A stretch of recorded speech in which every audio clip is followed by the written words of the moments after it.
कर्मण्यधिकारा वास्ते माँ फलेषु कदाचन। ये गीता का वो अनमोल उपदेश है जो भगवान कृष्ण ने बताया है कि कर्म आखिर होते क्या है। यह उपदेश आपकी पूरी जिंदगी बदल देगा। अच्छे कर्म क्या, बुरे कर्म क्या, आदमी ने क्या करना चाहिए अपने जीवन में। सुनिए भगवान कृष्ण ने हमें क्या संदेश दिया है। देखिए, हमें लगता है कर्म या जो हम काम करते हैं, केवल कर्म उतना ही नहीं रहता है। हमारी सोच विचार शक्ति उसे भी कर्म करते हैं कि हम कैसा सोचते हैं। हमारी वाणी हम कैसा बोलते हैं उसको भी हम भगवान कृष्ण ने कर्म कहा है।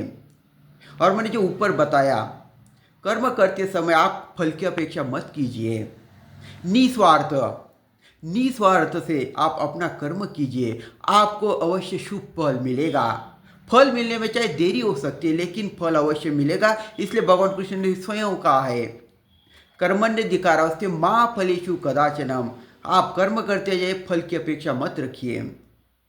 देखिए, मैंने अभी कहा कर्म यानी अच्छे काम करने चाहिए, अच्छी सोच रखनी चाहिए और अपनी वाणी अच्छी रहनी चाहिए। किसी दूसरे को दुख हो, ऐसी वाणी ऐसी विचार मत रखिए, किसी दूसरे को दुख मत दीजिए। आप अच्छा कर्म करेंगे, आपको फल 100% अच्छा मिलेगा, अच्छा मिलेगा। देखिए, जब माँ बाप अपने बच्चों की परवरिश करते हैं तो उन पर संस्कार करना, अच्छे विचार देना, ये कर्म होता है, कर्तव्य होता है। कर्तव्य कर्म एक ही है। तो ये माँ बाप का कर्तव्य होता है कि बच्चों को अच्छा तरह से पालन पोषण करे।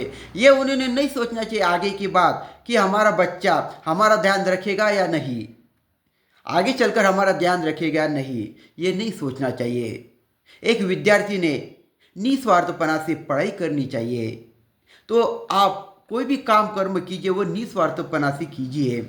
और मैंने जो कहा कि अपनी वाणी मधुर रखिए और अपने विचार भी अच्छे रखिए। अपने कर्म ऐसे होने चाहिए कि दूसरों को तकलीफ ना हो, दूसरी की सहायता मदद कीजिए। तो भगवान कृष्ण ने हमें ये अनमोल संदेश दिया है कि कर्म करते समय 100 बार सोचना चाहिए कि इसके परिणाम क्या होंगे। जी हाँ, बुरे कर्म के बहुत ही बुरे परिणाम आपको मिल सकते हैं, बहुत ही बुरे परिणाम मिल सकते हैं। अगर वक्त निकल गया तो हाथ में आपकी कुछ नहीं बचेगा। तो कुछ भी करते पहले, कुछ भी बोलने से पहले, कुछ भी सोचने से पहले 100 बार आप सोचिए। कुछ भी आप कर्म करते हो, जो आप काम करते हो, तो उसके पहले आप 100 बार सोचिए कि इसके परिणाम क्या होंगे। मैं अच्छा कर रहा हूँ या बुरा कर रहा हूँ, किसी का भला कर रहा हूँ, किसी का नुकसान कर रहा हूँ। जैसे आप कर्म करेंगे वैसे आपको फल भगवान अवश्य देगा। अच्छे कर्मों का अच्छा फल, बुरे कर्मों का बुरा फल यही मिलता है, यहीं पर मिलता है। देखिए,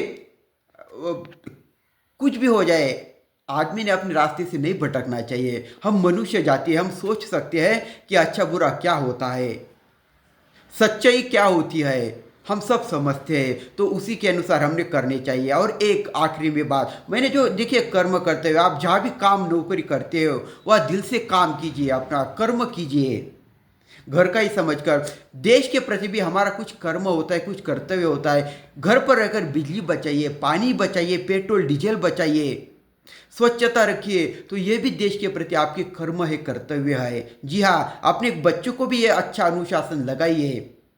ज़्यादा से ज़्यादा ये अच्छा विचार है, शेयर कीजिए, लोगों को बताइए कि भगवान कृष्ण ने कर्म किसे कहा है। गीता का ये अनमोल उपदेश बहुत ही मैंने सरल भाषा में बताया है, जो आपका पूरा जीवन बदल देगा। और जो भी उसे सुनेगा, मुझे मालूम है वो ठान लेगा कि मैं अभी से शुभ कर्म करूंगा, अपनी वाणी मधुर रखूंगा और अपना सोच विचार भी अच्छा रखूंगा। तो कीजिए अच्छा कर्म, सब आपका जीवन में अच्छा ही होगा। और ज़्यादा से ज़्यादा अच्छे विचार शेयर कीजिए। आपको अच्छा विचार लगा तो सब्सक्राइब कीजिए। धन्यवाद।